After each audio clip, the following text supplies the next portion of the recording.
आज की क्लास में हम देखते हैं ओवरी का डायग्राम, है ना। कल हम लोग पढ़े थे ओवरी के बारे में। ओवरी क्या है? Primary sex organ. Primary sex organ किसे कहते हैं? वैसा सेक्स ऑर्गन जो गैमेटोजेनेसिस परफॉर्म करता है और सेक्स हार्मोन रिलीज करता है, प्राइमरी सेक्स ऑर्गन। तो मेल रिप्रोडक्टिव सिस्टम में टेस्टिस था प्राइमरी सेक्स ऑर्गन, और फीमेल रिप्रोडक्टिव सिस्टम में ओवरी प्राइमरी सेक्स ऑर्गन, है ना। तो उसके बारे में देखे थे कुछ शेप और साइज वगैरह के बारे में। ये प्राइमरी सेक्स ऑर्गन है। लंबाई कितना होता है? 2 से 4 सेंटीमीटर चौड़ाई इसका, 2 सेंटीमीटर थिकनेस, मोटाई 1 सेंटीमीटर है। शेप कैसा होता है? अंडाकार शेप होता है, ओवलिन शेप, है ना। लोअर एब्डोमेन में सिचुएटेड रहता है। ओवरी के स्ट्रोमा को, ये जो खाली वाला स्पेस है, इसी सबको क्या कहते हैं? स्ट्रोमा कहते हैं। ओवरी के अंदर जो स्ट्रोमा खाली स्पेस है, उसके अंदर उत्तक है, फॉलिकल वगैरह है, ये सभी क्या कहलाता है? स्ट्रोमा कहलाता है। तो इसका स्ट्रोमा जो है 2 भागों में, बाहर किनारे वाला जो उसको पेरिफेरल कॉर्टेक्स कहते हैं, अंदर वाला इनर मेडुला कहा जाता है, ठीक है। तो आप देखते हैं ओवरी के अंदर क्या क्या रहता है। यहाँ पर ये ब्लड वेसल वगैरह है, यहाँ पर बहुत सारे फॉलिकल रहते हैं। फॉलिकल के अंदर क्या रहता है? ऊगोनिया रहता है। वो फिर ऊगोनिया डिवाइड करके क्या बनाएगा? प्राइमरी oocyte, सेकेंडरी oocyte बनाएगा, है ना। फिर उसके डिवीजन से एग का निर्माण होता है। तो यहीं पर क्या होता रहता है? ऊगोनिया तो यहाँ पर है ही है, वहां पर वो एक स्टेज में जाकर फॉलिकल उसको चारों तरफ से घेरता है ना। उसके बाद एक फॉलिकल है उसके किनारे पर ऊगोनिया के, तो उसको प्राइमरी फॉलिकल कहते हैं। 2 फॉलिकल है, 2 फॉलिकल से घिरा हुआ है, सेकेंडरी फॉलिकल, टर्शियरी फॉलिकल। इसके अंदर कहीं पर क्या होगा? प्राइमरी oocyte होगा, सेकेंडरी oocyte होगा, टर्शियरी oocyte होगा, है ना। उसी प्रकार से एक फॉलिकल होता है जिसे ग्राफियन फॉलिकल या मैच्योर फॉलिकल कहा जाता है ना। इसके अंदर क्या है? ओवम सेकेंडरी oocyte है। तो इसका भी डायग्राम हम लोग कल देखेंगे, ग्राफियन फॉलिकल और मैच्योर फॉलिकल का, उसका भी पूछा जाता है। उसके बाद यहाँ पर सेकेंडरी oocyte है, यहाँ पर डिवीजन होता है। फिर देखेंगे कि इसके मैकेनिज्म में, तो डिवीजन के द्वारा ओवम जो है क्या कर दिया जाता है? रिलीज कर दिया जाता है। ओवम को रिलीज करने के बाद जो ये सब जो फॉलिकल देख रहे हैं, वो एक नया फॉलिकल बदल जाता है, जिसको क्या कहते हैं? कॉर्पस ल्यूटियम कहते हैं। इससे एक टॉपिक संबंधित है।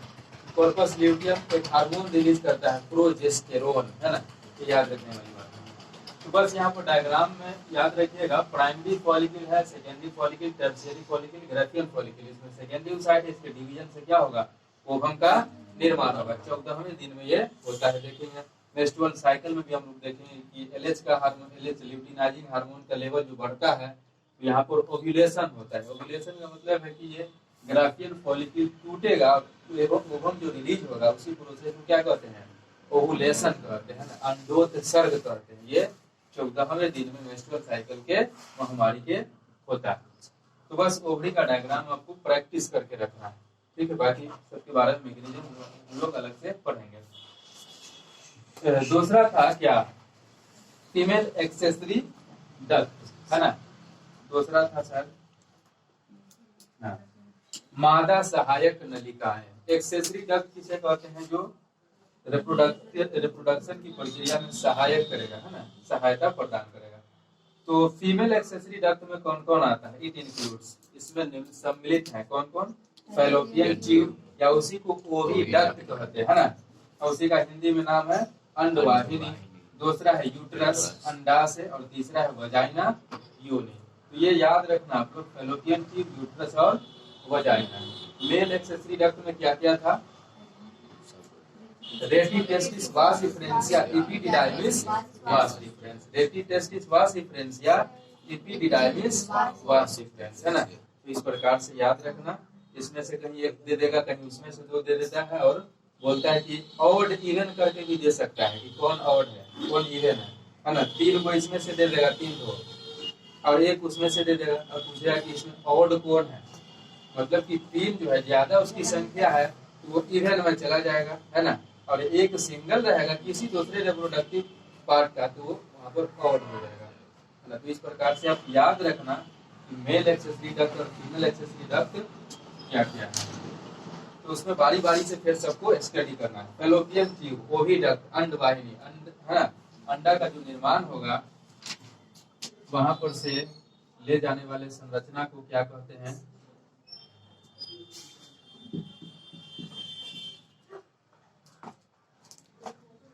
हाँ, यहाँ पर ओवम है, ओवम से क्या होगा?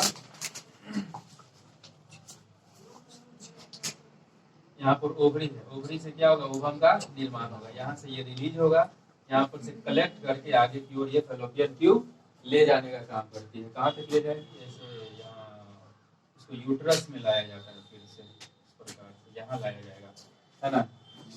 तो फैलोपियन ट्यूब अंडवाहिनी, ये यहाँ पूरा संरचना क्या है? यहाँ से यहाँ तक का फैलोपियन ट्यूब है, यहाँ से यहाँ तक का पूरा फैलोपियन ट्यूब है, अंडवाहिनी। यहाँ पर जो अंडा का निर्माण होगा ओवरी में, वहां पर से रिलीज होगा, तो उसको यूट्रस तक पहुंचाने का काम कौन करता है?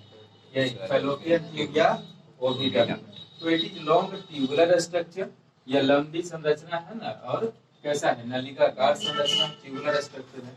About 10 to 12 centimetre in length, 10 से 12 सेंटीमीटर लगभग है ना, अबाउट 10 से 12 सेंटीमीटर इसकी लंबाई हो सकती है। फिर देखते हैं etch fallopian tube is differentiated into 3 parts.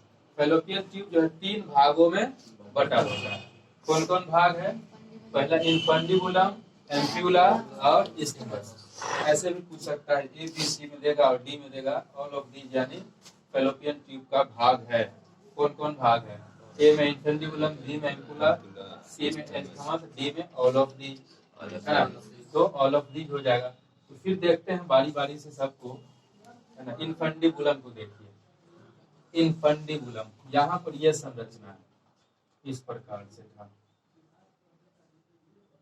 ये keep it is funnel shaped. Infundibulum का संरचना कैसा है? Structure it is funnel shaped. Funnel किसे कहते हैं?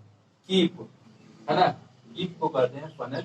इट इज फनल शेप्ड, या कीप के जैसी संरचना है। क्लोजर टू ओवरी, किसके नजदीक है? ये वाला रीजन है ना। इनफंडिबुलम कौन है? ये वाला संरचना ओवरी के नजदीक में रहता है ना। इनफंडिबुलम जो है ओवरी के नजदीक में रहता है। द ईज ऑफ इनफंडिबुलम, ये देखिए ओवरी का, इसका इनफंडिबुलम का ईज मतलब क्या होता है? किनारा। Possesses finger like projection called fimbriae, है ना, fimbriae, which help in collection of ovum after ovulation. यहाँ पर से जो ओवम निर्माण होगा, यहाँ से रिलीज होगा, तो उसको ओवम जो यहाँ रिलीज होगा तो उसको कलेक्ट करने का काम कौन करता है? यहाँ पर फिंगर लाइक, उंगली जैसी संरचना है जिसे फिम्बरी कहते हैं, है ना।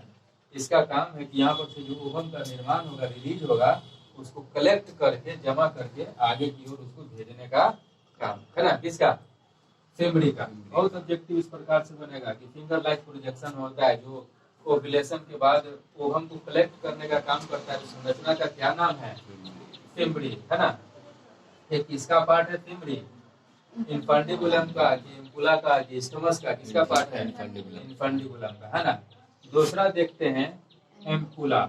Ampulla it is wider region of oviduct. यहाँ पर दिखाए थे कि यहाँ पर जनरली कैसा होता है? वाइडर रीजन यानी चौड़ा रीजन होता है। ये हो गया इनफंडिबुलम, ये हो गया एम्पुला, और ये है इस्थमस। 3 भाग था ना, तीनों को मिला के क्या कहते हैं? फैलोपियन ट्यूब कहते हैं। तो इट इज वाइडर रीजन या वाइडर पार्ट ऑफ ओविडक्ट। या अंडवाहिनी का क्या है? सबसे चौड़ा पार्ट है ना। तो यहाँ पर ये याद रखना है, इम्पोर्टेंट है कि फर्टिलाइजेशन किसे कहते हैं? Fusion of male and female gamete. तो मेल गैमेट स्पर्म होगा, फीमेल गैमेट एग होता है। तो फ्यूज फर्टिलाइजेशन यानी fusion of male and female gamete occurs in this region. इसी रीजन में देखिए, आप लोग को बता दें, यहाँ पर से ओवम का निर्माण हुआ, यहाँ से लेकर ये आगे की ओर ओवम को भेजा, और यहाँ पर से जो ये वजाइना वाला स्ट्रक्चर है यहाँ, तो मेल पार्टनर जो यहाँ ओवम रिलीज करे, स्पर्म रिलीज करेगा, है ना। स्पर्म यहाँ यूट्रस के द्वारा जाएगा, कहाँ पर? एम्पुला वाले रीजन में जाएगा, फीमेल बॉडी में, है ना। फीमेल बॉडी के फैलोपियन ट्यूब के एम्पुला वाला रीजन में जाएगा, और वहीं पर एग और ओवम और स्पर्म का दोनों का क्या होता है? फर्टिलाइजेशन होता है। Fusion of male and female gamete is called fertilisation. कहाँ पर हो रहा है फर्टिलाइजेशन? देखिए एम्पुला में फर्टिलाइजेशन होता है ना। चलिए तीसरा देखिए क्या है, इस्थमस। तो यहाँ पर ये याद रखना है, बहुत इंपॉर्टेंट है, फर्टिलाइजेशन किस रीजन में होता है, एम्पुला रीजन है ना। तीसरा पार्ट क्या है, isthmus. It is short and narrow part of the fallopian tube. ये जो होता है छोटा है और पतला होता है ना, नैरो संकीर्ण होता है। विच ज्वाइन द यूट्रस, जो यूट्रस से जुड़ा हुआ है ना। तो दूसरा देखे थे हम लोग क्या, इसमें फीमेल एक्सेसरी डक्ट में यूट्रस है। Uterus it is also called womb है ना। तो वोम्ब भी कहा जाता है। शेप कैसा है इसका, इन्वर्टेड पेयर है ना, इन्वर्टेड पेयर। नाशपाती सर ऐसा होता है, देखने में लगता है ना। तो यहाँ पर देखो इसको उलट गया है, उल्टा दिया गया है, ऐसा है ना, इन्वर्टेड पेयर के जैसा, नाशपाती के जैसा लगता है। रिमेन अटैच टू पेल्विक वाल बाय लिगामेंट। अब वहां पर यूट्रस है तो पेल्विक वाल के द्वारा अटैच होगा, तो सपोर्ट चाहिए, सपोर्टेड या अटैच टू पेल्विक वाल बाय लिगामेंट। दोनों तरफ लिगामेंट के द्वारा पेल्विक वाल से जुड़ा रहता है। Uterus open into vagina through cervix. ये जो यूट्रस है और यहाँ पर क्या है, वजाइना है, तो एक कैनाल के द्वारा खुलता है, उसको क्या कहते हैं, सर्विक्स कहते हैं ना। ये जो यूट्रस है, यूट्रस किसके द्वारा खुल रहा है वजाइना में, सर्विक्स के द्वारा। इस सर्विक्स के कैनाल को क्या कहते हैं, सर्वाइकल कैनाल कहते हैं। Cavity of cervix, cavity cervix के गुहा को क्या कहते हैं, सर्वाइकल कैनाल कहते हैं। तो ये सर्वाइकल कैनाल, इसका जो कैनाल हो गया सर्वाइकल कैनाल प्लस वजाइना है ना, दोनों क्या चीज का निर्माण करता है, बर्थ कैनाल का निर्माण करता है। Cervical canal plus birth vagina मिलकर क्या कहलाता है, दोनों बर्थ कैनाल का निर्माण करता है। चलिए नेक्स्ट डे में हम लोग कंटिन्यू करेंगे।